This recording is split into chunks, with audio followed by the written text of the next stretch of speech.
Rocky Mountains dog years. Now I say dog years because that's how my life has been measured. Each dog lives to be about 10 to 13 years old. And over the past 40 years, I've had 9 of them.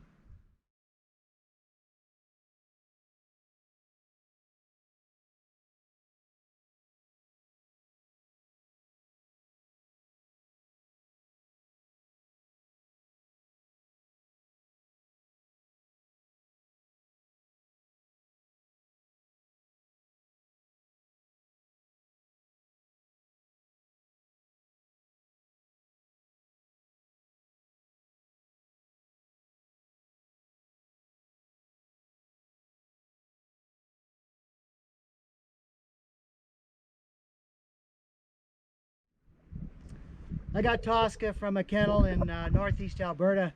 She had been returned for some unknown reason. She's big, about 110 pounds, 2 years old, all white, Pyrenees mountain dog.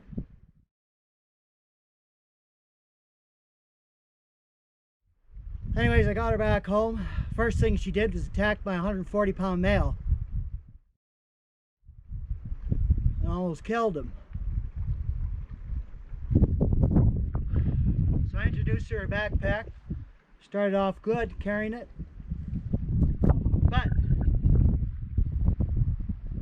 halfway through the trip, going up a mountainside, she'd turn around and head for home with half my gear in her pack.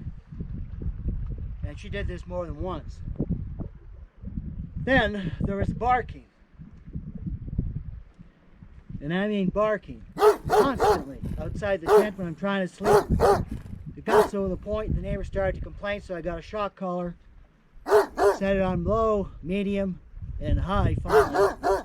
The more it shocked her, the madder she got, the more she barked. So I pitched it.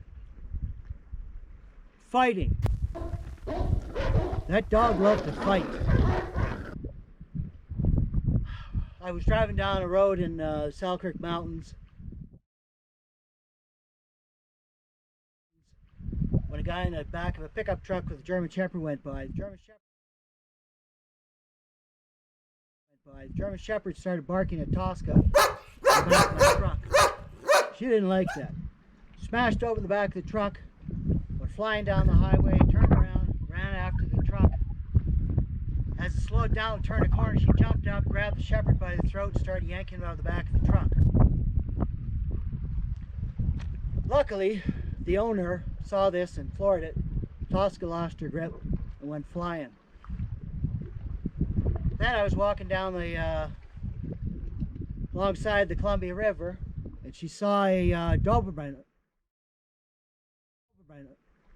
on the bridge going over the river. It stuck its head through the railings, started barking at her. I didn't pay any attention because it was so far away. I didn't think she'd bother. That was my mistake. She took off, ran down the beach, up onto the bank, went onto the middle of the bridge, hit the Doberman like a freight train, dragged it out into the middle of highway number 1, stopping traffic in both directions, and pinned it by the throat. After he gave up, she was content. She let him go and came back. Despite her dislike for dogs, she was no killer. On one trip, I stopped to make an equipment adjustment on my bike. She caught up and I heard some squeaking noises coming from her mouth. I told her to spit it out. She was carrying 3 baby rabbits she had found. And they were unharmed. So I got her to show me where the nest was. We went back and put them in there. Getting lost. Dogs never get lost. They follow your scent no matter where you go. And usually show up at the end of the trail. But on this trip, no. Waited for an hour, no Tosca. Went back 3 times. I thought she'd been taken by a mountain lion. Anyway, she showed up 3 days later, white as snow. Apparently somebody saw her swimming across the Columbia River, which was no mean feat, right underneath the bridge. But that was it. I'd had enough, and I threatened many a time to give her away. But, you know, I'm kind of soft hearted when it comes to dogs. They grow attached to you like the house, they like the outdoors, so this was going to be her last chance. We were about to embark 500-kilometer plus Arctic expedition. Tosca be pulling one really heavy sled, and Dakota, come on, Dakota, another Pyrenees mountain dog I borrowed for the trip, we pulling another.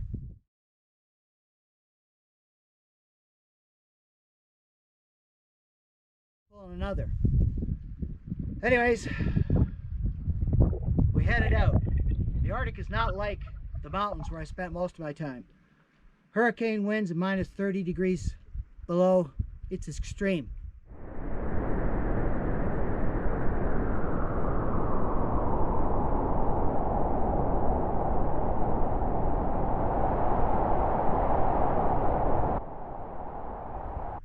The end of the first day, we stopped. I set up camp, stepped back, looked up. Dakota's gone.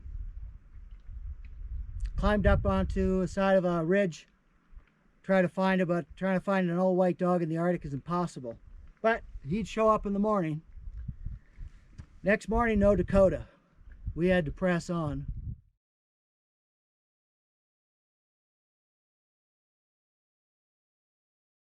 So that meant Tosca would have to share a portion of his load. So I loaded up her toboggan, it was pretty heavy. Called her over, she stepped up, put on her harness. She put her shoulders into it and started pulling. We headed off, making about 7 or 8 hours a day. Tosca had a really big, fluffy white coat, so she could sleep out in any kind of weather, and no matter how extreme it was, minus 30 degrees with the wind blowing, didn't bother her. We made it about halfway through the trip. She was doing good so far. I set up tents, North Face VE25, yellow, the last color you can see in a snowstorm. I grabbed my shotgun and headed for the ridge with Tosca in tow. We got up to the ridge, I looked back. I could see the tent shining in the sun. I headed down the ridge towards a herd of caribou. Suddenly it started blowing. Just like that, a blizzard came up. I turned around, went back up to the ridge. The tent had disappeared in the storm. I thought I knew where it was, so I started walking, but then quickly realized if I missed it by an inch, I'd never find it. Plus, there's a good chance it'd be covered in snow and impossible to see. The weather got worse. I could barely see in front of me. Then I thought, I called Tosca over. She seemed to sense the urgency of the situation. She stepped in front of me. I told her to go. This is something she's never had to do before. Now, it's a strange feeling putting your life in the hands of a dog, but I had no choice. Inside that tent was a sleeping bag and stove and survival.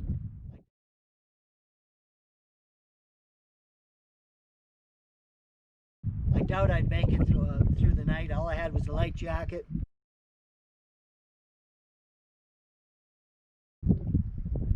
And it was about minus 28 and going to drop even more.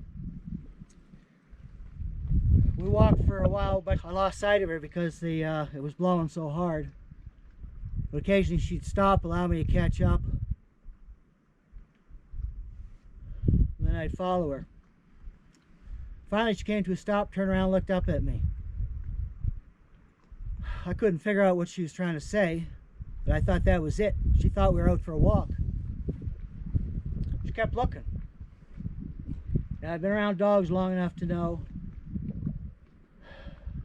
just because they don't talk doesn't mean they don't communicate. I stuck my ski pole out, tapped 3 times in the air. 1, 2, 3. Suddenly the yellow tent appeared in front of me as the snow slid off the side. She had found the way back to the tent. I brushed off her mat, gave her a big piece of meat. She settled in for the night and I climbed inside. As the night progressed, the storm got worse. The tent shook, shuddered, and I thought it would have been like to spend the night out. I would have froze to death if not for Tosca. Well, we were doing a round trip, headed for home. It's the last week. It's about 3 o'clock in the morning. I was woken by her barking over the wind. I opened the front of the tent, and there was a huge barren ground grizzly trying to get around Tosca to the tent where all the food was stored.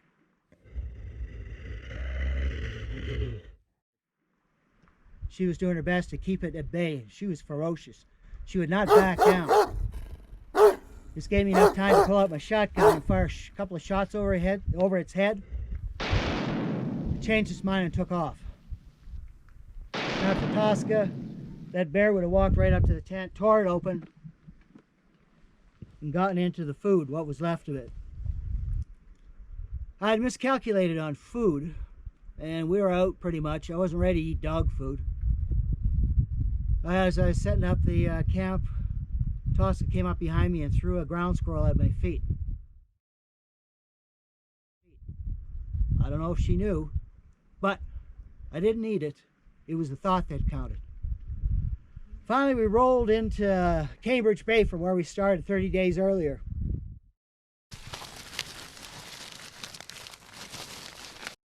As I approached the town, I could see a big white dog on a chain running around in a circle.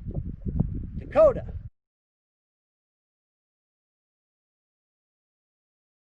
Apparently, an Inuit had spotted him out on the land, going in the opposite direction of where we were.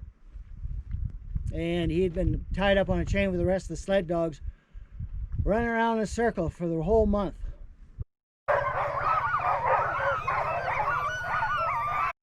Anyways, after that, there was no more talk of giving Tosca away. She had done well. We were back to the Rocky Mountains. She continued carrying a pack, pulling a sled, and guarding for grizzly bears.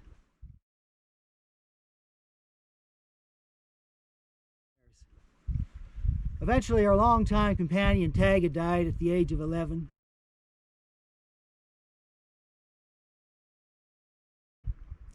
She stepped up to be dog number 1. Finally, when she got too old to follow me through the mountains, I gave her to my stepdaughter.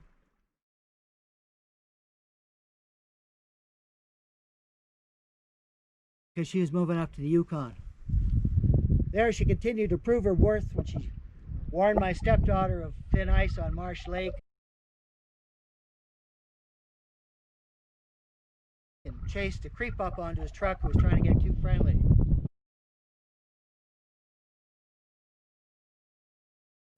Finally, Tosca came to the end of the trail after 11 and a half years of carrying a pack and pulling a toboggan. She was buried under a big tree with a view of the Selkirk Mountains.